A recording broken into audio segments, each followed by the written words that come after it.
Hey, good morning. Thanks for joining us for the News 12 FastCast. It's 11:50 on our Monday, June 3rd. We start off with some wild video out of Augusta that shows a car driving the wrong way on Riverwatch Parkway.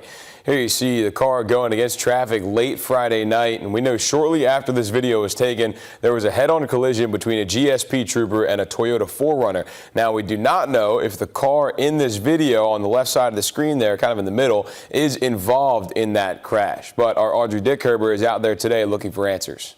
I'm over off Riverwatch where the accident happened this weekend with the wrong way driver right over here off Riverwatch. Now, as you can see, it happened right over in this area that is at mile marker 3.5. The wrong way driver actually hit a GSP trooper that was coming the right direction. We're still working on trying to figure out who was exactly involved in the accident. We do know that the trooper had some serious injuries and is on a way to recovery right now. We're still working to find out who was the other driver. We do know that they were driving a Toyota 4Runner, but other than that, we're working to get those details for you. We're out here trying to figure out exactly how they could have ended up going the wrong direction. We're going to try and have more of those details for you on the later shows, so definitely stay tuned to find out more. All right, thanks for that, Audrey. It is summertime for many of our local students. For some families, that means not knowing where their kid's next meal is coming from. Georgia and South Carolina both opted out of the summer EBT program this year, a program many families relied on for summer meals. Our Kennedy Payne is talking with organizations seeing an increase in need.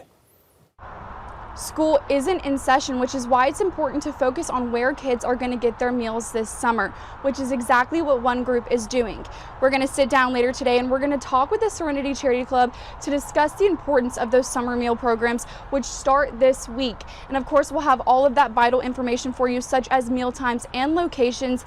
But even more so, we're going to discuss why there's a greater need and demand for these meal programs, specifically this summer. We'll have more on this on News 12 at 6. All right, thanks for that, Kennedy. New this morning, the GBI has arrested a Screven County man for child molestation. Officials say 26-year-old James Ryan Burks was arrested and charged with child molestation, sexual battery against a child under 16, and battery.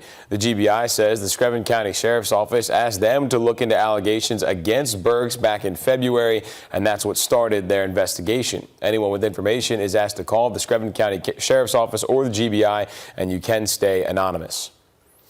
A 59-year-old woman is dead after a car hit her on Lawrence Street near Peach Orchard Place. That's according to the Aiken County coroner as they investigate with public safety officers. Officials say Terry Long was crossing the street when she was hit just before 9 p.m. Saturday. She died after she was taken to Aiken Regional Medical Center. The coroner says a toxicology report is pending. A 21-year-old is dead after a crash in Barnwell on Friday. The coroner's office has identified Bryce Tolliver as the victim.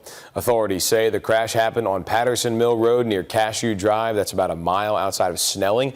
South Carolina Highway Patrol says Tolliver's Chevy sedan went off the road, hit an embankment, flipped, and then hit multiple trees.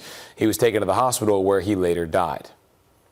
2 people taken to the hospital after being shot on Windsor Spring Road Friday night. Richmond County investigators say deputies found the victims at the Walmart neighborhood market on Windsor Spring Road, but they were not shot at that location. Investigators say they were both shot at least once. That investigation is still ongoing. Your mornings may be a little louder than you used to if you live near Fort Eisenhower. There's going to be a planned demolition training in the southwest part of the Army post. Just before 6:30 in the morning, a loud series of booms were heard near post. Then again, just before 7. Tomorrow's time is going to run from 5 to 8, and then Wednesday from 7 to 10 in the morning.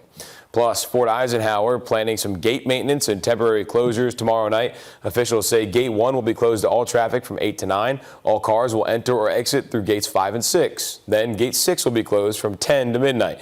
You have to get in through Gate 1 or 5. Kaylee has been coming to the Children's Hospital of Georgia since she was about 6 weeks old. She was born with sickle cell disease, which affects the red blood cells, then the protein that carries oxygen through the body. That causes a lot of pain for Kaylee, the worst being last year. She was in the hospital at least once a month, her longest stay being 21 days. Kaylee hopes with high school around the corner, the best is yet to come. In high school, I just pray it gets better, because I definitely want to be there for that. It's a new journey.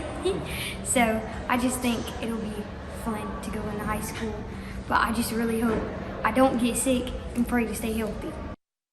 Hear Kaylee's message to other kids with sickle cell disease and more on her journey to camp for the first time tonight, all new on News 12 at 6 o'clock.